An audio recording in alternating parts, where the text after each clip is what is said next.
Bismillahirrahmanirrahim. Assalamualaikum warahmatullahi wabarakatuh. Hello everyone, my name is Muhammad Isya Ulumuddin Falevi. So this video is for my assignment in English class. So everyone, it is very common for reading text in reading section of English proficiency test to have questions about difficult words in the text. Jadi sudah sangat umum untuk reading text di reading section test TOEFL itu memiliki pertanyaan tentang kata-kata sulit dalam teks. Nah, almost every reading text will have question about the vocabularies. Jadi, hampir setiap reading text itu akan memiliki pertanyaan tentang vocabularies atau kosakata. Nah, so in this video, I will explain the topic about use context to determine meanings of difficult words. Nah, jadi di video kali ini saya akan menjelaskan topik tentang menggunakan konteks untuk menentukan makna atau arti dari kata-kata yang sulit. Langsung saja ke pembahasan yang pertama, yaitu how to identify the questions, atau bagaimana mengidentifikasi pertanyaannya. Nah, so the questions usually like this. The first one is as used in line 3. Invention most nearly means,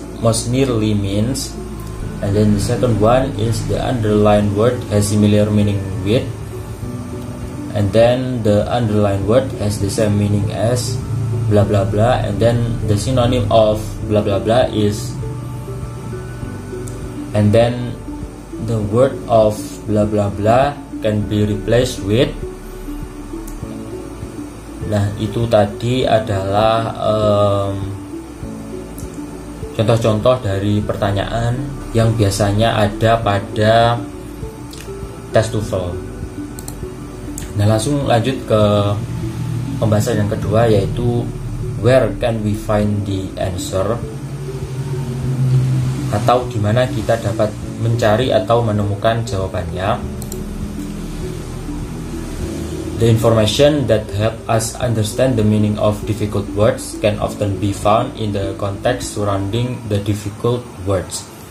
Nah, jadi informasi yang membantu kita memahami arti dari kata-kata sulit atau kata yang ditanyakan tadi itu dapat kita temukan dalam sebuah konteks dari kalimat ataupun kata-kata yang ada di sekitar kata-kata sulit atau kata-kata yang ditanyakan tadi.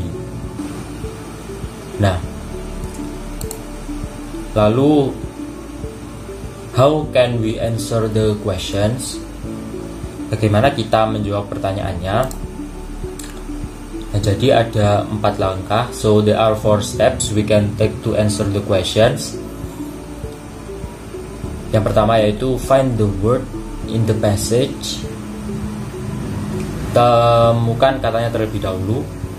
Jadi nanti biasanya di garis bawahi ataupun dicetak tebal ataupun dikasih petik dan lain sebagainya kata-kata yang ditanyakan.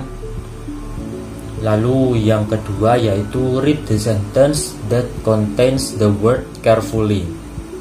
Jadi jika sudah ketemu katanya, kita kembali ke paragrafnya dan kita baca kembali kalimat yang memuat kata tersebut. Lalu look for context clues to help us understand the meaning. Jika sudah membaca kalimat yang memuat katanya tadi, kita cari petunjuk atau sebuah konteksnya untuk membantu kita memahami maksudnya. Dan selanjutnya choose answer that the context indicates.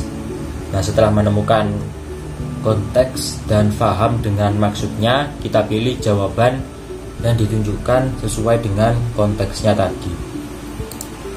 Nah, langsung saja ke contoh soal.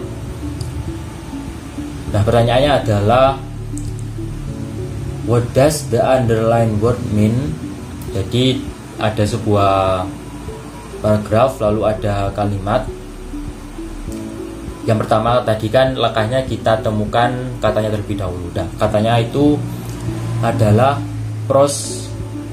proscribe yang di garis bawah ini. Lalu yang selanjutnya yaitu baca kalimat yang memuat kata tersebut. Nah, kalimatnya kan ini, for example, pesticide put inside particle words to proscribe termites has now been found to be toxic to human life. Nah, jika sudah membaca kalimatnya dan sudah memahaminya, kita cari petunjuk konteksnya untuk membantu kita memahami maksudnya. Jadi kalau kita artikan itu kurang lebih, misalnya pestisida yang dimasukkan ke dalam papan partikel untuk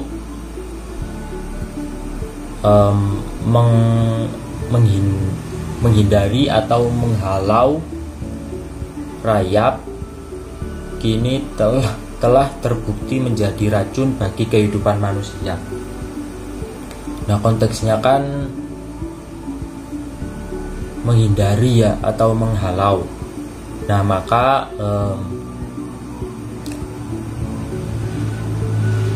jawaban yang paling mendekati yaitu prevent.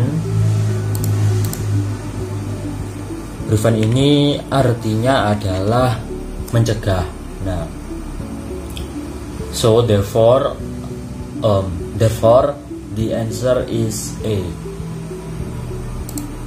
Yeah, I think that's all from me. Sorry if I make mistake. Thank you and wassalamualaikum warahmatullahi wabarakatuh.